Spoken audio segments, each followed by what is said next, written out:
Hi everyone, thank you so much for stopping by this channel. Today we will be doing this problem.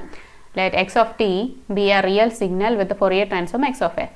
It is given that x of t is equal to 0 for t less than or equal to 0 and minus infinity to infinity real part of x of f, that is taking the inverse Fourier transform of a real part of x of f, we will get t into e raised to minus t, a closed form expression for x of t. Okay. It is given that x of t is real. Okay. And even part of x of t will give us real part of x of f. Okay. Please keep this in mind. Even part of x of t will give us real part of x of f. So, when we are taking the inverse Fourier transform of real part of x of f, we will be actually getting the even part of x of t, right? Even component of x of t. That means the even component of x of t is this, that is t into e raised to minus t. This is actually the even component. We know that to find out the even component of x of t, the formula was x of t plus x of a minus t divided by 2. We know this formula, we study it. So, we can substitute it here, that is t into e raised to minus t equal to x of t plus x of minus t divided by 2. Okay. So, it is also given in the question that for t less than 0, our x of t is equal to 0. That means x of minus t will be equal to 0. So, no need to take this. We will get x of t alone equal to 2t into e raised to minus t u of t. Okay, that's all. Okay. Now, let us do this question. A signal x of t shown in the figure is passed through a filter and h of f is given here, that is a impulse response is given here, where x of f is a Fourier transform of x of t. This is our input signal, and if the output of the filter is y of t, the maximum value for y of t and the time at which it occurs are respectively given by. So, we have to find out our h of t. Okay, and we can just convolve it because it is a rectangular signal, so it won't be much hassle. So, h of t equal to, it is actually doing time reversal on x of t, that means x of minus t, and also there is an e raised to minus j into 6 pi f, that means there should have been a time shift. Okay, that is why this e raised to minus j into 6 pi f is coming. So, what was the time shift? We have to see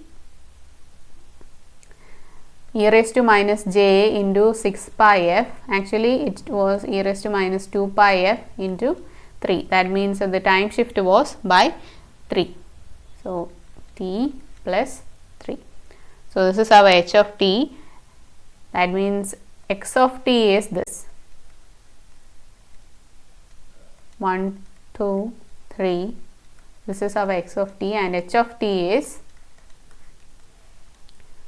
x of a minus t plus 3. That means it is shifted to the left side by 3 and then it is time reversed. So, it would have been like this, minus 2, this is our x of t plus 3, and if it is time reversed, it will give like this, right? Right. This is our h of t. And now y of t is equal to x of t convolution h of t.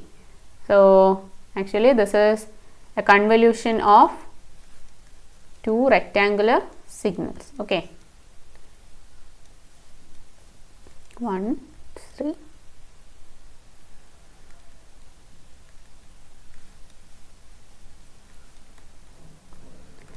So, from the shortcut of two rectangular signals, convolution of a two rectangular signal, we know that if you convolute two signals, the starting point will be from the sum of the starting points of two signals, that is 1 plus 0. So, it will start from 1 and it will be a triangular signal if the two signals are of equal space, that means equal length.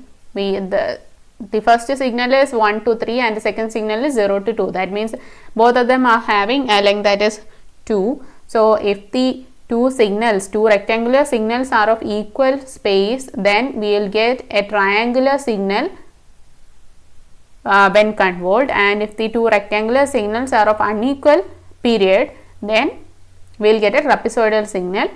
We know this shortcut. If you don't know, please keep that in mind. So, we will get a triangular signal, we know that, and the ending will be the sum of the ending point of these two. That means it will start from 1 and will end at 5, and the peak will be happening at T1. T1, this is T1 and this is T2. So, peak will be happening after T1, that is what I meant. So, that is 1, 2, 3, okay. And this will be equal to A1 A2 into T, A1 A2 into T1. So, instead of A1 it is 1, A2 is also equal to 1, I am sorry, A1 is equal to 1 and A2 is also equal to 1 and T1 is 2. So, the amplitude will be 2, and now we will have a look at it. If the output of the filter is y of t, the maximum value for y of t and the time at which it occurs are respectively given by. So, the time at which it occurs is 3 and the maximum value is 2. So, the answer is 2 and 3. Okay. With that, I am just going to end this video. We will see in the next video. Please follow my Instagram account and also my Facebook page for daily notes and practice questions. Thank you for listening. Have a nice day.